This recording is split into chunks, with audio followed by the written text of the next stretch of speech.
18 सितंबर 2016 को उरी हमले को लेकर देशवासियों का खून खौल रहा था। वो पाकिस्तान के इस कायराना हरकत और अपने जवानों के शहीद होने से भारी गुस्से में थे। वो इसका बदला चाहते थे। केंद्र सरकार और भारतीय सेना पाकिस्तान को इसका मुंह तोड़ जवाब देना चाहती थी। 28-29 सितंबर की रात पाकिस्तान को ऐसा जवाब मिला जिसकी किसी को कानों कान खबर तक नहीं हुई और पाकिस्तान की पनाहगार जमीन ही उसके आतंकियों की कब्रगाह बन गई। 6 साल पहले आज ही के दिन भारतीय सेना ने पीओके में घुसकर सर्जिकल स्ट्राइक की और पाकिस्तान के आतंकियों को मौत के मुंह में सुला दिया। साथ ही दुनिया को यह कड़ा संदेश भी दिया कि भारत अब चुप नहीं बैठेगा। इस वीडियो में हम आपको सर्जिकल स्ट्राइक की वो कहानी सुनाएंगे जिसे सुनकर पूरी दुनिया हैरान हो रही थी और पीएम मोदी ने पाकिस्तान को ये एहसास करा दिया कि वो भूल कर भी हिंदुस्तान की ओर आंख उठाने की जरूरत भी ना करे। दरअसल पाकिस्तान परस्त आतंकवाद भारत के लिए हमेशा ही सिरदर्द रहा है। पाकिस्तान के दहशतगर्द भारत में घुसकर आतंक फैलाने की कोशिश करते रहे हैं। पाकिस्तानी आतंकवादी न केवल सीमा पार से आतंकवाद फैलाते रहे बल्कि वो हिंदुस्तान के अंदर भी अपने ऐसे आतंकी और ऐसे संगठन पैदा कर रहे थे जो अस्थिरता लगातार फैला सके और यहाँ के मुस्लिम युवाओं को भारत के खिलाफ कर सके। पॉपुलर फ्रंट ऑफ इंडिया जैसे संगठन जिस पर केंद्र सरकार ने 5 साल की पाबंदी लगा दी, उस पर भी आतंकी संगठन से ही सांठगांठ रखने का आरोप लगा। देश के दिवंगत सीडीएस बिपिन रावत कहा करते थे, सीमा पार के आतंकियों से जितना खतरा है उतना ही खतरा घर बैठे दुश्मनों से भी है। बहरहाल हम आपको कहानी सुना रहे हैं सर्जिकल स्ट्राइक की। जैश मोहम्मद के फिदायीन दस्ते के 4 आतंकियों ने 18 सितंबर 2016 को उरी स्थित भारतीय सेना की 12वीं ब्रिगेड के प्रशासनिक स्टेशन पर कायरतापूर्ण हमला किया। वहां मौजूद स्पेशल फोर्सेस और अन्य जवानों ने आतंकियों को घेरा और एनकाउंटर में पाकिस्तान के भेजे गए आतंकी मारे गए।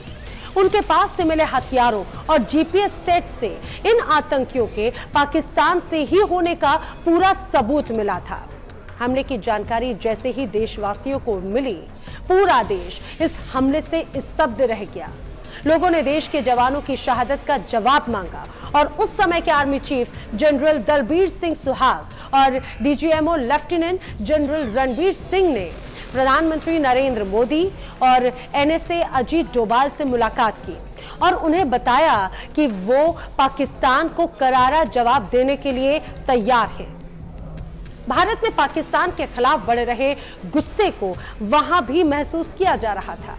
पाकिस्तान ये समझने लगा था कि भारत उसका जवाब कभी भी दे सकता है, इसीलिए उसने अपनी सेना को अलर्ट किया और सीमा पर तैनाती बढ़ा दी। वहां रडार सिस्टम को एक्टिवेट किया गया। भारतीय सैनिकों से रक्षा के लिए उसने स्वीडन से खरीदे गए AWCA यानी airborne early warning and control aircraft को भी तैनात कर दिया। लेकिन पाकिस्तान ये नहीं जान पाया कि हमला आसमान से नहीं बल्कि जमीन से होने वाला था। इधर भारत में सर्जिकल स्ट्राइक की तैयारी चल रही थी। किसी को कुछ नहीं पता था कि केंद्र सरकार और भारतीय सेना पाकिस्तान पर पलटवार करने के लिए आखिर प्लान क्या कर रही थी। लेकिन अंदर खाने कुछ ऐसा चल रहा था जिसे पाकिस्तान की कई पीढ़ियां, कई सदियों तक नहीं भूलने वाली थी। भारतीय सेना की घातक टुकड़ी पैरा एसएफ के 150 कमांडोज को यह मिशन पूरा करने की जिम्मेदारी दी गई और इस मिशन के कमांडर्स को ये साफ निर्देश थे कि दुश्मन के घर में घुसेंगे, उन्हें मारेंगे, एक को भी जिंदा नहीं छोड़ेंगे, अपने जवानों की शहादत का बदला लेंगे और उन्हें ऐसा सबक सिखाएंगे कि वो हमेशा याद रखें। इन कमांडोज को जैसे निर्देश मिले हुआ भी ठीक वैसा ही। 28-29 सितंबर 2016 की रात पहली बार देश ने पाकिस्तान के आतंकियों पर सर्जिकल स्ट्राइक की। ये कमांडोज आधी रात को पाकिस्तान अधिकृत कश्मीर यानी कि पीओके में 3 किलोमीटर अंदर तक गए, आतंकियों के अड्डों को बर्बाद किया। रात के अंधेरे में स्मोक ग्रेनेड फेंककर भारतीय कमांडोज नाइट विजन कैमरों की मदद से ताबड़तोड़ फायरिंग कर नींद में सो रहे आतंकियों पर मौत की मुहर लगाते गए। जो उठा उसे भी हमेशा के लिए इन कमांडोज ने सुला दिया। इस पूरे मिशन को केवल 25 कमांडोज ने ही पूरा किया और ये पूरे 4 घंटों तक चला। इस पूरी कार्रवाई में पाकिस्तान के करीब 50 आतंकवादी मारे गए। हमारे भी 4 जवान इस दौरान घायल हुए।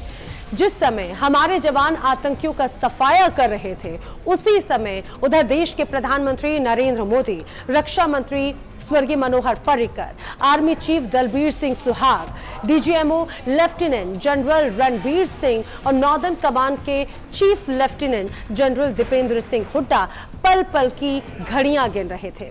सब मिशन के कामयाब होने और अपने जवानों के सकुशल वापस लौटने का बेसब्री से इंतजार कर रहे थे। और जैसे ही मिशन पूरा हुआ, इसके बाद सुबह प्रधानमंत्री नरेंद्र मोदी समेत सभी मंत्रियों और आला अधिकारियों को सर्जिकल स्ट्राइक की सफलता की सूचना दी गई। 29 सितंबर की सुबह जब देशवासी जागे, तब उन्हें पहली बार इस शब्द के बारे में और पीएम मोदी के ऐतिहासिक फैसले के बारे में पता चला।